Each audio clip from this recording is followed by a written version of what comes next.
Nous allons parler aujourd'hui de l'enfer du couple anxieux évitant. On parle de style d'attachement et je vais tenter la magie de vous éviter 12 ans de thérapie en une seule vidéo. Et en principe, à la fin de cette vidéo, vous comprenez exactement comment ça fonctionne. Vous réparez la relation si elle est réparable. Mais commençons par le commencement. La plupart des conseils que vous trouverez sur Internet à ce sujet sont faux. Alors, s'ils ne sont pas précisément 100% faux, ils sont en tout cas très souvent incomplets. C'est-à-dire que on n'aborde qu'une seule partie du profil anxieux, qu'une seule partie du profil évitant. Et de cette partie-là, c'est à toi d'extrapoler la suite et très probablement de te tromper. Ça, là, juste ici, c'est toi, quand tu étais petit. Que tu sois un petit garçon ou une petite fille. Tu arrives et tu as plein d'amour à donner. Et surtout, tu as le besoin que tes parents te donnent également de l'amour et qu'ils te rassurent, qu'il crée une connexion stable avec toi. C'est probablement pas ce qui s'est passé. Ça signifie qu'on ne sort pas du ventre de sa mère en étant attachement anxieux ou évitant, on le devient quelque part entre 3 ans et 8 ans. Par exemple, pour un évitant, l'amour sera donné par les parents, puis retiré. Ou encore, pour un attachement anxieux, l'amour sera rare et conditionnel. Tu es peut-être aujourd'hui attachement anxieux parce que ce sont eux majoritairement qui regardent ce genre de vidéos. Et généralement, quand on est attachement anxieux, quand on reçoit de l'affection, de l'amour, on est euphorique. Et quand on voit ou quand on soupçonne un signal de détachement de la part de l'autre, on a peur. Ça va être des SMS excessifs. Ça va être un besoin constant de se faire rassurer. Et on peut devenir un peu ces personnes qui sont comme une espèce de câlin un peu étouffant. L'autre a besoin de sortir et a besoin de prendre de l'air. Avant de démarrer cette vidéo, si vous le souhaitez, je suis le co-créateur de psychologue.fr sur lequel vous trouverez juste dans la description de cette vidéo un lien vers un quiz qui s'appelle « Suis-je en dépendance affective ?» C'est un diagnostic complet qui vous permettra de savoir où vous en êtes aujourd'hui. C'est fait en un peu moins de 3 minutes et à la fin, vous avez un résultat complet et gratuit sur votre situation. Voici à la fin un exemple de résultat suite au quiz pour savoir exactement là où vous en êtes aujourd'hui. Alors ça, c'est tes parents. Et ça, c'est toi, que tu sois un homme ou une femme. Et ça, c'est le processus qui a été créé en toi qui fait que tu es devenu attachement anxieux. Ça, c'est ton partenaire, un homme ou une femme. Lui, ce qu'on lui a créé, ça a été ce système d'attachement évitant. Et ces deux profils qui s'adorent. Ces deux profils qui s'attirent. À un tel point qu'ils ne savent même pas si c'est de l'amour ou si c'est un attachement traumatique. Ça fait comme des espèces de vagues, une mise en résonance.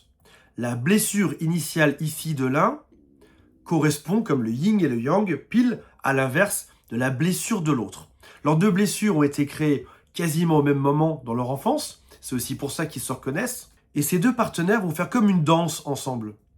Par exemple, l'anxieux aura besoin de se rapprocher, aura besoin de plus de câlins, plus d'affection de la part de l'autre. Il va venir déclencher celui qui est attachement évitant, qui va partir.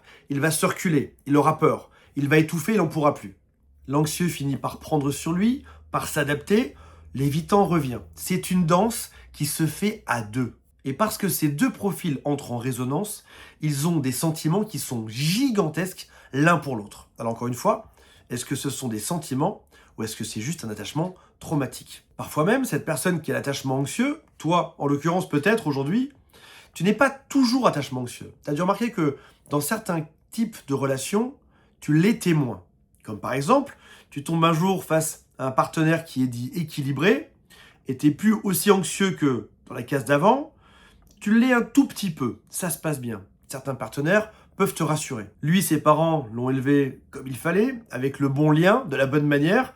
Lui, il a de l'amour en lui. Il n'y a pas de complexité. C'est simple, si on aime quelqu'un, on va avec lui. Si on l'aime pas, on ne va pas avec lui. Il n'a pas besoin de quémander de l'amour, il n'a pas besoin non plus de fuir de l'amour. Mais tu remarqueras que lorsque ton système ne s'active pas aussi fort que dans le cas précédent, alors dans ce cas-là, tu as parfois du mal à être amoureux. Parce qu'on n'est pas dans cette fameuse mise en résonance, dans cette espèce de danse endiablée qui rend la chose, qui rend les sentiments encore plus forts. Et tu as probablement essayé de régler ça. Tu as probablement aussi été triste de ça. Tu as bien compris que tout ceci rend tes relations saines compliquées parce que tu ne ressens pas forcément suffisamment d'amour, rend tes relations avec les évitants tordues parce que tu souffres beaucoup, et finalement, tu n'as pas un pied dans les relations saines, tu n'as pas non plus un pied dans les relations toxiques. Tu es dans rien. Et on va essayer que tu sois dans tout aujourd'hui. C'est ça notre défi. Alors ça ici, ça représente ta dépendance affective. Des fois, elle est gigantesque. D'autres fois, elle est un peu plus petite. D'autres fois, elle est minuscule. Ça dépend de ton partenaire, de sa façon d'être, de son style d'attachement. Ça dépend aussi des situations. Parfois, tu es plus rassuré, d'autres fois, beaucoup moins. Et cet attachement anxieux va déclencher plein de petits moteurs psychologiques journaliers. Par exemple, à 9 h le matin, tu peux te sentir angoissé ou anxieux lorsque l'autre s'écarte. Tu vois son regard, tu vois sa façon d'être, tu as l'impression que tu n'as pas eu le même bonjour que d'habitude, les mêmes bisous que d'habitude, ça t'inquiète, tu te dis qu'il y a un souci. Au final, tu génères de l'anxiété. Tu peux aussi parfois ne pas dire tes besoins, parce que tu te dis que si tu te montres tel que tu es, l'autre finira par fuir, ou l'autre ne t'aimera pas. Si toi t'aimes la montagne, l'autre aime la plage, t'iras à la plage. Tu te dis, pour ne pas être abandonné, je préfère suivre l'autre. Tu peux aussi avoir peur de l'abandon, c'est-à-dire que il parle avec ses copains, il parle avec des ex, il parle avec d'autres gens sur Internet, tu te dis ça y est, il va m'abandonner. Il faut bien comprendre que l'attachement anxieux, c'est un peu comme une prison de verre. Ça vient dicter une grande partie de tes phrases du quotidien, de tes comportements et de ton anxiété. Tu peux aussi avoir besoin de validation. Quoi que tu fasses, tu as envie que l'autre te dise que tu as bien réussi, que tu es fort, que c'est chouette. Un peu comme un enfant aimerait que ses parents le valident, un peu comme un chien qui aurait besoin de son sucre. Tu as toujours besoin qu'on te dise oui, c'est bien, bravo, je suis fier de toi parce que ça signifierait qu'on ne t'abandonnerait pas, comme la case d'avant. Quand on a peur de l'abandon, on a aussi du mal à dire non. On peut aussi parfois faire ce qui s'appelle des ruptures préventives. Je te quitte parce que j'ai peur que dans quelque temps, ce soit toi qui me quittes. Donc pour me préserver, je vais aller ailleurs. On peut avoir des réactions émotionnelles qui sont trop fortes, l'amygdale qui se déclenche trop vite, trop fort. On peut rester dans une relation qui ne nous convient pas, juste par peur d'être seul par la suite. On peut confondre intensité émotionnelle et amour, comme on l'a vu juste ici. On ne sait pas si c'est vraiment de l'amour ou si c'est notre dépendance qui est en train de parler. On peut se suradapter à l'autre en permanence. On peut surinterpréter ses SMS, sa façon de se comporter, la durée entre deux messages, le fait qu'il ait utilisé une virgule et pas un point, qu'il ait un smiley cœur ou pas de smiley cœur, qu'il ait l'air fâché ou qu'il ait l'air heureux. On peut même être du coup, et la phrase est dure à comprendre, mais addict à une certaine forme de rejet. On a vu ici que lorsque le partenaire en face est équilibré, on a un peu plus de mal à tomber amoureux. Et lorsqu'on retombe sur un schéma d'enfance de rejet puis d'attirance, donc chaud, froid, je te repousse, je t'attire, dans ce cas-là, on sera amoureux. Et au passage, le signe que ce cycle est parfaitement en place aujourd'hui, c'est que tu as chaud puis froid, de manière répétitive, comme une espèce de danse qui se répète tout le temps. Tu as une présence rassurante, puis absolument plus rien. Tu as une relation qui est passionnelle, mais qui est aussi explosive.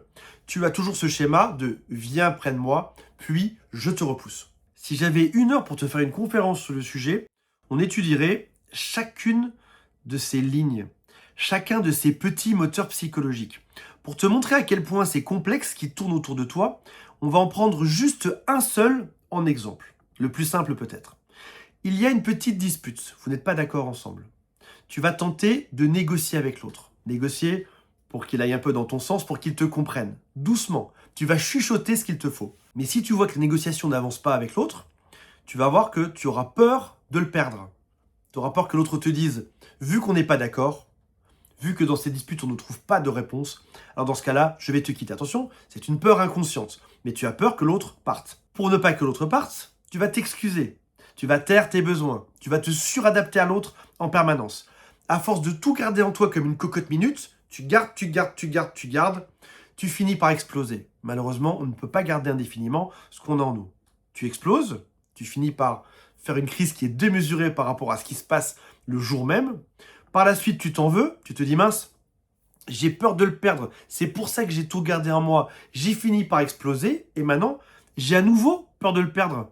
Je perds confiance en moi, il y a à nouveau une dispute, etc., etc. Et ça va tourner pendant toute une vie. À chaque fois qu'il y a une dispute, à chaque fois qu'il y a un froid juste après un chaud, à chaque fois qu'on se sépare et qu'on se remet ensemble, ça vient fragiliser. Chaque occurrence vient détruire un petit peu plus le couple. Tu te dis, ça y est, le cycle recommence. Ton partenaire se dit la même chose. Ça y est, c'est reparti. on se sépare un peu plus, on se comprend un peu moins, on se perd avec les jours. Et c'est là que la vidéo devient extrêmement compliquée, bien plus complexe que ce que tu avais cru jusqu'à présent. Dans un couple normal, comprendre une dispute, c'est compliqué. Dans un couple qui est anxieux, évitant, c'est compliqué x10. Voici pourquoi. Dans un couple normal, quand il y a une dispute, il y a ce qui s'appelle une zone commune de conflit. Ça, c'est ce que tout le monde sur Terre a. Que ce soit tes parents, tes voisins, tes collègues de bureau, tout le monde a ça. Il y a des malentendus, on projette nos propres défauts, nos propres envies sur l'autre, on est sur la défensive, on est en réactivité, en réaction par rapport à ce que l'autre va dire. Il y aura des non-dits, des blessures d'enfance, des déséquilibres émotionnels, de l'escalade, de la lutte de pouvoir et de l'incompréhension. Maintenant, tu peux aussi avoir des facteurs aggravants à ces disputes classiques. Il peut y avoir des excès, ton partenaire boit, ou chaque fois qu'il s'énerve et que vous vous séparez, il part avec ses copains. Il peut aussi y avoir des gens qui sont des manipulateurs, qui ne sont pas là pour que le couple se passe bien, qui sont là pour te dominer, pour te contrôler, pour t'exploiter. Tout ça, ça va se rajouter à ça. Il peut avoir une activation émotionnelle, ton amygdale qui va réagir à chaque fois qu'il y a une phrase qui est dite, qui fait que tu vas dire certaines phrases que tu ne penses pas par la suite.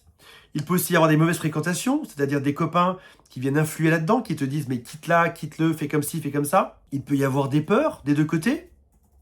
Il peut aussi y avoir des différences d'éducation. Toutes ces causes supplémentaires viennent se rajouter déjà à notre zone commune de conflit.